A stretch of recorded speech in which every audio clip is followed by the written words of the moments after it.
Assalamualaikum warahmatullahi wabarakatuh. A'udzu billahi minasyaitonir rajim. Bismillahirrahmanirrahim. Alhamdulillahirabbil alamin. Assalatu wassalamu ala asyrafil anbiya'i wal mursalin wa ala alihi washabbihi ajmain. Kepada anak-anakku semuanya rahimakumullah, alhamdulillahirabbil alamin. Pada kesempatan kali ini kita masih bisa berjumpa kembali, video lagi, daring lagi, dan daring lagi.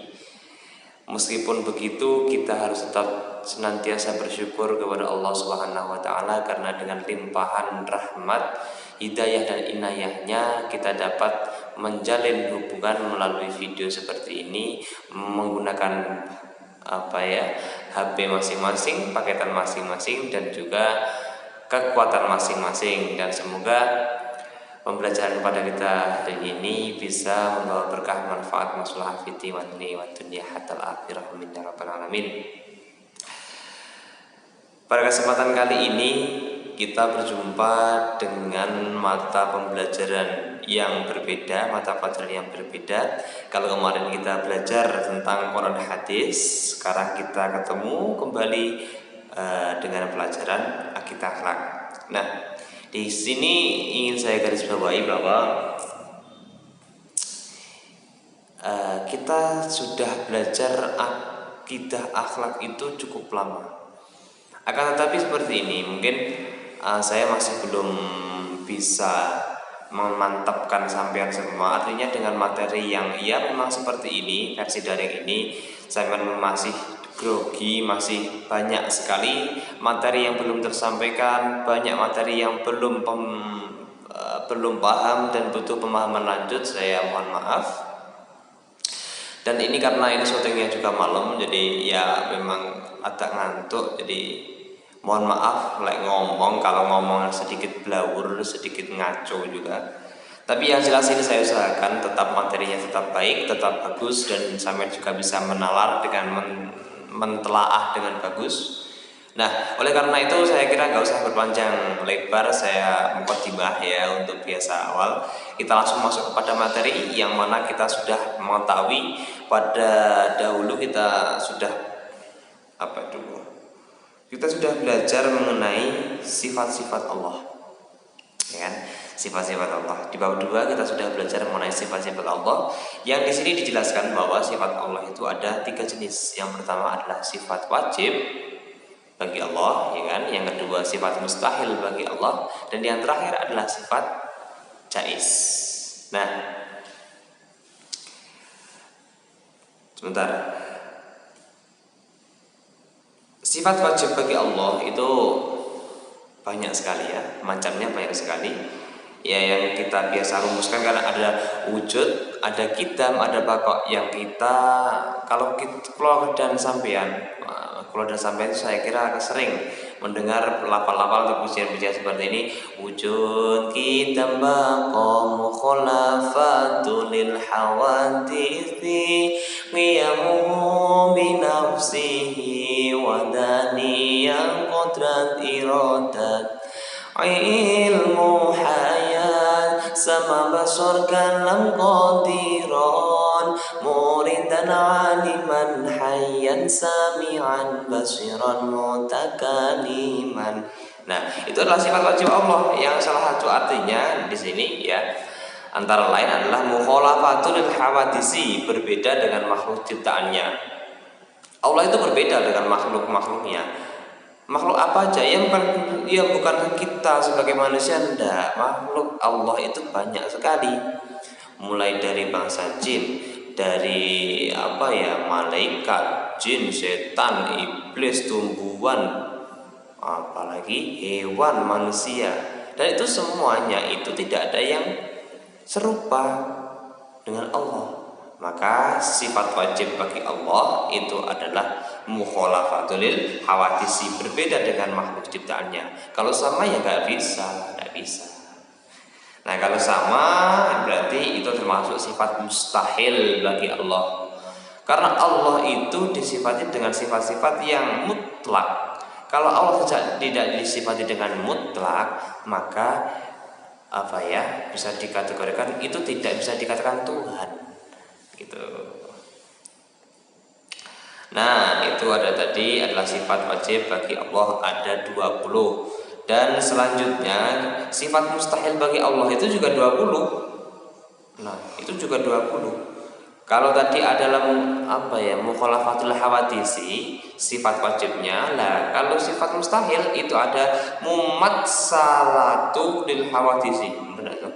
Iya, mumatsalatul hawadisi, ada yang menyamai.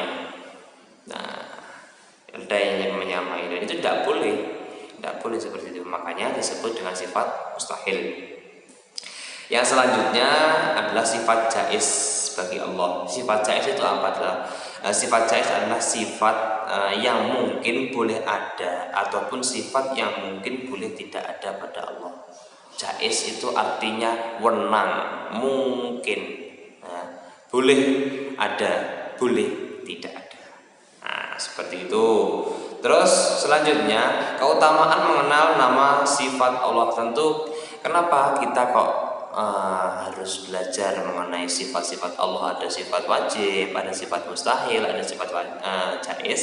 Yang pertama, ketika kita sudah kenal dengan Allah, maka kita sudah manfaatnya itu banyak sekali.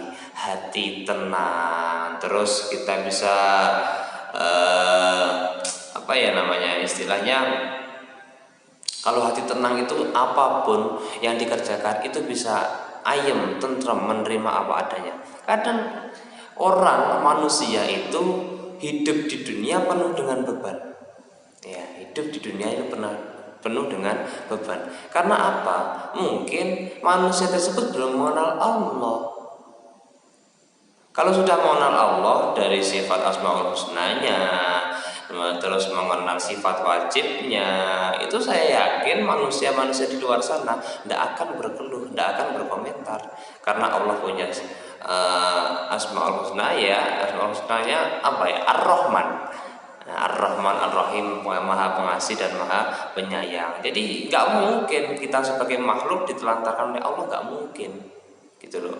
Maka kalau orang mengatakan saya itu depresi, saya itu gini, ya itu belum mengenal dengan Allah. Kalau sudah mengenal Allah, ya dikatakan, bukan mengatakan ya Allah aku punya masalah besar, enggak. Tapi wahai masalah, aku punya Allah yang maha besar. Nah, itu perbedaannya. Nah, itu rangkaian sedikit mengenai bab 2. Sekarang kita masuk bab 3. Okay. Bab 3 itu adalah bab 3 ayo bertaubat. Nah, ini yang saya pakai adalah bahan ajar yang sudah saya share. Tentu kalau saya itu sangat istilahnya menghargai sampai punya LKS, oke, nggak masalah. Sama punya buku referensinya nggak masalah. Tapi gini, karena saya juga punya buku bahan ajar, ya saya juga pakai bahan ajar. Adapun LKS nanti buat penunjang, ya tetap saya pakai suatu saat. Tapi untuk mengajar itu kalau cenderung menggunakan bahan ajar gitu. Nah, di bab 3 kita belajar mengenai tobat. Nah, ketika kita mengatakan tobat itu kan pasti kental dengan arane dikatakan arane itu. Ya seperti kalau ada tobat itu pasti gandengannya adalah maksiat, gitu. Ya tidak. Alah, wis gini, kita buat tugas saja buat tugas. Untuk bab 3 saya kasih tugas untuk sampean semua, silakan dicatat. Tugas yang pertama, ya soal pertama. Sebenarnya apa yang dimaksud dengan taubat? Jadi yang soal pertama adalah sebenarnya apa yang dimaksud dengan tobat. Soal yang kedua, kapan kita harus tobat? Soal yang kedua, kapan kita harus tobat? Soal yang ketiga, sebenarnya taubat itu dibagi menjadi berapa? Ya, sebenarnya taubat itu dibagi menjadi berapa? Jelaskan dan berikan contohnya. Jadi dijelaskan tobat itu ada berapa, dijelaskan. Tobat itu dibagi menjadi 5, dijelaskan, terus diberikan masing-masing contohnya 1 saja. Gitu ya. Oke, saya kira itu cukup untuk pembelajaran hari ini karena ya memang durasi memakan waktu yang banyak. Kalau ngomong terlalu banyak nanti sama juga jenuh. Terus untuk pengumpulannya, tata cara pengumpulannya, nah ini Saman tulis di buku ya seperti biasa, di buku, di foto, dikirimkan ke ketua kelas. Adapun nanti ada kendala baik sampean ataupun ketua kelas, ini nanti langsung WA kula. Nggih. Untuk pengumpulannya kapan? Seperti biasa kita sepakati, bukan kita sepakati, saya beri toleransi sampean mengerjakan sampai jam 12 malam. Jadi setelah video ini tayang, tak barengi wekdal untuk mengerjakan, saya tunggu sampai jam 12 malam, dikumpulkan di ketua kelas, direkap, dikirim ke pulau. Ngoten nggih? Oke, saya kira cukup untuk hari ini. Allah timamikum syukran katsiran wa afwan. Wassalamualaikum warahmatullahi wabarakatuh.